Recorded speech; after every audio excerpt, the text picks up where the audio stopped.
आज हम सभी लोग विशेष रूप से विशेष रूप से अध्ययन करेंगे जो बीए प्रीवियस ईयर जो सेकेंड सेमेस्टर है उससे जो संबंधित जो उसके सिलेबस हैं उसके बारे में हम लोग पर चर्चा करेंगे। और जहाँ तक उसके परिचय की बात है, उसके परिचय को भी आज ही या फिर कह सकते हैं उसके जो चैप्टर हैं, उसके जो पार्ट्स हैं, उसके बारे में भी विशेष रूप से अध्ययन भी करेंगे।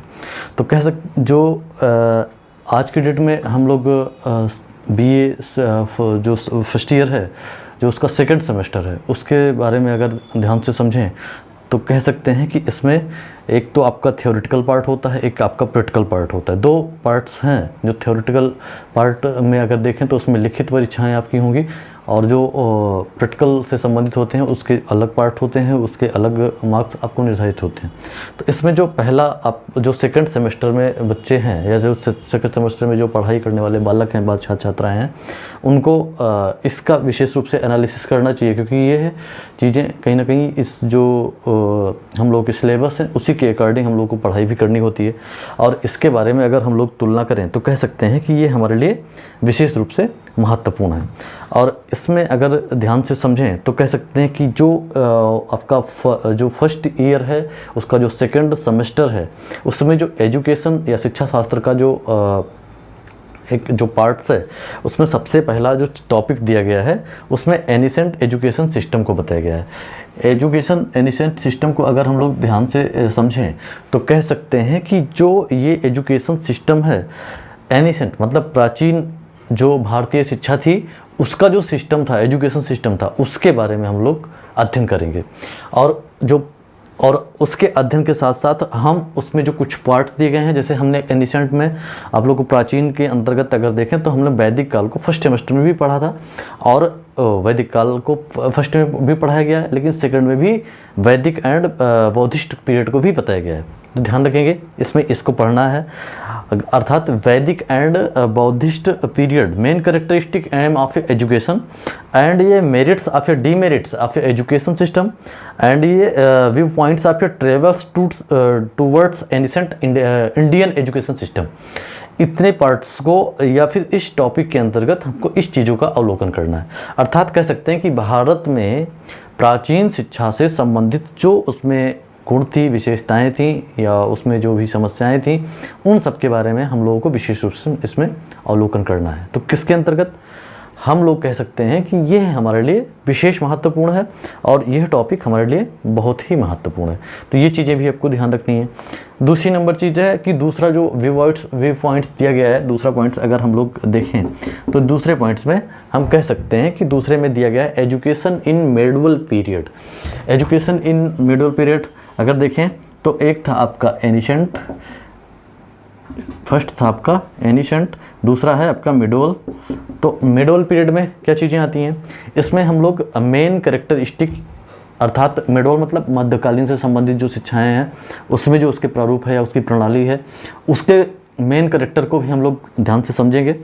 एम ऑफ एजुकेशन मतलब मध्यकालीन शिक्षा का उद्देश्य क्या था या उसकी प्रणाली क्या थी, और कह सकते हैं कि उसके merits and demerits and education system, उसके गुण और विशेषताओं को भी हम लोग देखेंगे, और जो उसमें कमियां थी या फिर उसमें जो अवगुण थे उसको भी प्रदर्शित किया जाएगा, उसके एजुकेशन सिस्टम को समझा भी जाएगा।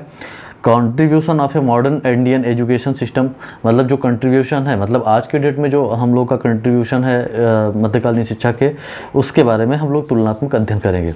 वैसे आप जानते होंगे कि वैदिक काल में बहुत सारे संस्कार होते थे, आज के डेट में अगर देखें तो एडमिशन होता है, लेकिन पहले मध्यकाल को अगर हम वैदिक काल की बात करें तो उसमें उपनयन संस्कार होता था, उसमें बालक शिक्षा अध्ययन करते थे। बौद्ध काल की बात करें तो उसमें भी बालक शिक्षा अध्ययन करते थे। तो बौद्ध काल में भी अगर देखें तो ये भी एनिसेंट के अंतर्गत ही आता है, उसमें प्रवज्जा संस्कार होता था, जब बालक घर को जाता था उपसंपदा संस्कार होता था। तो ऐसे ऐसे बहुत सारी चीज़ें इसके अंतर्गत बताई गई हैं। ध्यान रखेंगे कि सबके अपने एज भी निर्धारित होते थे। जैसे वैदिक पीरियड के अंतर्गत अगर हम देखें, प्राचीन मतलब फर्स्ट वाला पार्ट था उसके अंतर्गत, तो उसमें भी सबकी एज भी अलग अलग प्रकार से निर्धारित थी। 8 वर्ष, 11 वर्ष, 12 वर्ष। जो ब्राह्मण होते थे उनकी 8 वर्ष होती थी, जो क्षत्रिय होते थे उनकी 11 वर्ष एज होती थी, और जो शूद्र वैश्य होते थे उनकी एज जो होती थी वो 12 वर्ष निर्धारित थी। कब, किसके अंतर्गत? वैदिक काल के अंतर्गत। ठीक उसी प्रकार से इसमें बौद्धिस्ट में भी इसी प्रकार से था, लेकिन उसमें 8 वर्ष मतलब उसमें प्रवज्जा में कुछ अलग प्रकार से नियम कानून होते थे, उस प्रकार से उसको लागू करवाया जाता था। जब उसमें बालक बड़े होते थे तो उनको भिक्षु कहा जाता था, फिर धीरे धीरे वही मठ को देखते थे। उसमें गुरुकुल था, इसमें मठ था, किसमें, वैदिक काल में। तो ये चीज़ें हम लोग तुलनात्मक रूप से अध्ययन करेंगे, आज के डेट में क्या कैसे होता है, कौन सी प्रणाली लागू की जाती है। तो हम लोग जो सेकेंड सेमेस्टर है उसके बारे में अगर हम लोग तुलनात्मक रूप से अध्ययन करें तो ये चीज़ें हम लोग को विशेष रूप से पढ़नी है।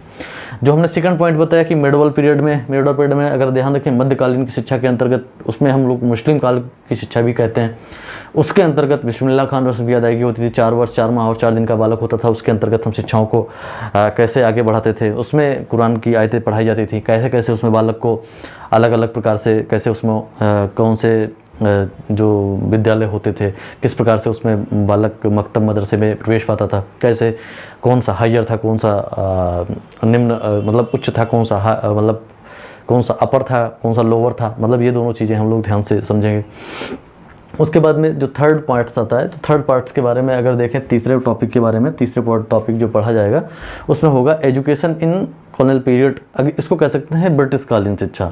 जो ब्रिटिश कालीन शिक्षा थी, मतलब एजुकेशन इन जो ब्रिटिश कालीन शिक्षाएँ थी, जो ब्रिटिश एजुकेशन सिस्टम, इसके बारे में हम लोग अध्ययन करेंगे। तो कह सकते हैं इसमें जो मेन टॉपिक होगा, इसमें जो हम लोग अवलोकन करेंगे, ये होगा आपका character of a 1813 to 1833 oriental occident dispatcher.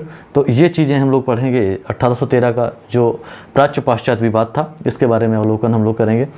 और मैकाले फ्लैटरिन थ्योरी, जिसको निस्यंदन सिद्धांत कहते हैं या छनाई का सिद्धांत भी कहते हैं, इसके बारे में अवलोकन किया जाएगा। वुड डिस्पैच 1854, भारत का कह सकते हैं कि शिक्षा का मैग्ना कार्टा, ठीक है ना। तो ये चीज़ें भी पढ़ा जाएगा। हंटर कमीशन 1882 में आया था, हंटर कमीशन, उसके बारे में भी अवलोकन किया जाएगा। इंडियन यूनिवर्सिटी कमीशन, इसके बारे में भी अवलोकन इसमें किया जाएगा। गोखले बिल के बारे में जो कि आया था 1911 ईस्वी में, गोखले बिल की अगर तुलना की जाए तो इसके बारे में भी इसमें तुलना की जाएगी। सैडलर कमीशन 1902 ईस्वी में जो आया था। वर्धा शिक्षा योजना, आप जानते ही हैं, महात्मा गांधी के अनुसार 1937 में आया था। ये सभी चीज़ें हम लोग थर्ड टॉपिक्स में हम लोग अध्ययन करेंगे। थर्ड टॉपिक जो होगा हम लोग इसके बारे में अध्ययन किया जाएगा। फोर्थ टॉपिक की बात की जाए तो post Indian year of A Indian education. देखिए, जो हम लोग ध्यान रखेंगे, जो स्वतंत्रता के प्राप्ति के बाद की जो शिक्षाएं थी, स्वतंत्रता प्राप्ति के बाद की जो शिक्षाएं, उसमें जो कमेटियां बनी, मतलब 15 अगस्त 1947 के बाद में जो भारत में शिक्षाओं का प्रारूप तय किया गया, या भारत में जो शिक्षा प्रणालियाँ बनी, उसके बारे में अगर हम तुलनात्मक रूप से अध्ययन करेंगे तो कह सकते हैं कि उसमें कुछ कमीशन बने होंगे, कुछ नियम बने होंगे, कुछ आयोग बने होंगे। इसके बारे में हम लोग तुलना करेंगे, अध्ययन करेंगे, और इसके बारे में जानने समझने का प्रयास विशेष रूप से किया जाएगा। तो इसमें राधाकृष्णन आयोग है, और कह सकते हैं मुदालियर कमीशन। राधाकृष्णन आयोग आप जानते होंगे 1948-49, माध्यमिक शिक्षा आयोग जिसको मुदालियर कमीशन के नाम से जानते हैं हिंदी में। और कह सकते हैं कि इसमें जो माध्यमिक शिक्षा आयोग बना 1952-53 में आया। कोठारी कमीशन, उसके बारे में भारतीय शिक्षा आयोग के नाम से जाना जाता है, आप जानते होंगे। इसमें 10+2+3 को हम लोग विशेष रूप से बढ़ावा भी दिया गया था।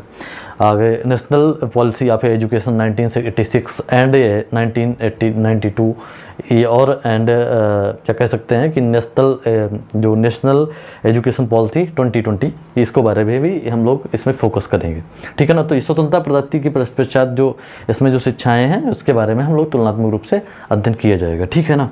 एंड इसमें प्रॉब्लम जो प्रॉब्लम्स हैं या कुछ जो भी अच्छी चीज़ें हैं, इन सब के बारे में हम लोग तुलनात्मक रूप से अध्ययन करेंगे।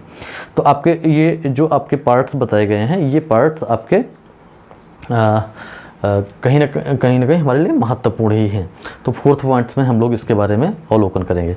इसके बाद में हम लोग इसमें ध्यान दिया जाएगा कि जो प्रॉब्लम्स आपके प्राइमरी एजुकेशन है, जो प्राइमरी एजुकेशन में जो समस्याएं उत्पन्न हो रही हैं, उसके बारे में हम लोग ध्यान रखेंगे।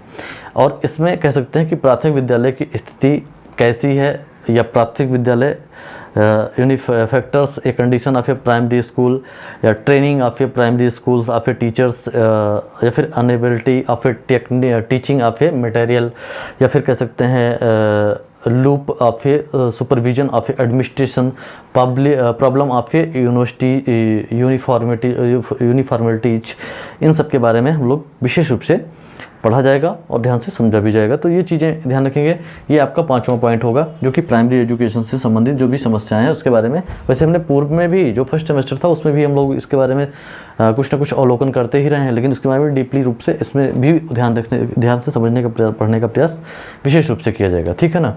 तो इसमें अगला जो होगा 6ठा पॉइंट्स, इसमें problems of elementary and secondary education.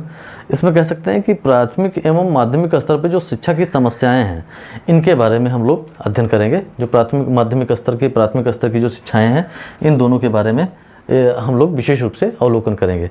तो ये है जो आपका सेकेंड सेमेस्टर है, इसमें आपका ये जो आपका थ्योरेटिकल पार्ट है, इन थ्योरी के बारे में हम लोग पढ़ेंगे और इससे संबंधित आपको परीक्षा में प्रश्न भी पूछे जाएंगे, ठीक है ना। दूसरी नंबर चीज़ है कि इसमें जो प्रैक्टिकल्स होनी है तो इसमें जो आपकी फाइल्स तैयार होंगी उन पे फाइल्स के बारे में अगर हम लोग समझें तो कह सकते हैं 6 to 12 जो कॉलेज हैं, चाहे एडेड हों प्राइवेट हों, या फिर कह सकते हैं कि एडेड प्राइवेट या फिर जो कॉलेज होते हैं जैसे गवर्नमेंटेड या फिर एडेड या फिर जिस प्रकार से कॉलेज को बताया जाता है, मतलब अलग अलग प्रकार से कॉलेज होते हैं, और उनमें जाकर के हम लोगों को विशेष रूप से एक फाइल्स तैयार करेंगे और उसके बारे में कि क्या क्या उसमें कैसे शिक्षाएं होती हैं, कैसे उसमें प्रणाली लागू होती है, कैसे उसमें क्या क्या पाठ्य योजना होती है, कैसे उसमें पढ़ाया जाता है, कैसे उसमें कौन सी चीज़ों को हम लोग कमियों को दूर कर सकते हैं, इन सब चीज़ों के बारे में उसमें तैयार कर सकते हैं। तो इसमें जो मेन थ्योरेटिकल जो पार्ट है उसके बारे में हम लोग विशेष रूप से टॉपिक वाइज इसमें भी अध्ययन करते रहेंगे और आप लोग उसका अवलोकन विशेष रूप से करें, ठीक है ना। तो कहीं ना कहीं ये हमारे लिए महत्वपूर्ण है, इसको हम लोग ध्यान से समझें, ठीक है। तो ये हमारे सिलेबस से संबंधित वाले पार्ट थे। नेक्स्ट टाइम में हम लोग अगले पार्ट इससे जो संबंधित जो टॉपिक दिए गए हैं उनके बारे में हम लोग अध्ययन करेंगे। धन्यवाद आप सभी का। आप लोग इसको विशेष रूप से सभी जो बच्चे हैं उन तक बताएं और उनको विशेष रूप से जो सिलेबस के अंतर्गत है उस सिलेबस से जोड़ने का प्रयास विशेष रूप से करें, क्योंकि इससे उनको इस जो टॉपिक पढ़ना है उसके बारे में उसका अध्ययन इस प्रकार से भी हम लोग विशेष रूप से कर सकते हैं और कहीं ना कहीं ये हमारे वीडियोज़ के माध्यम से आप उसको जान भी सकते हैं और जो भी चीज़ें हैं वो क्लासरूम के माध्यम से भी कुछ चीज़ें स्पष्ट की जाएंगी। धन्यवाद।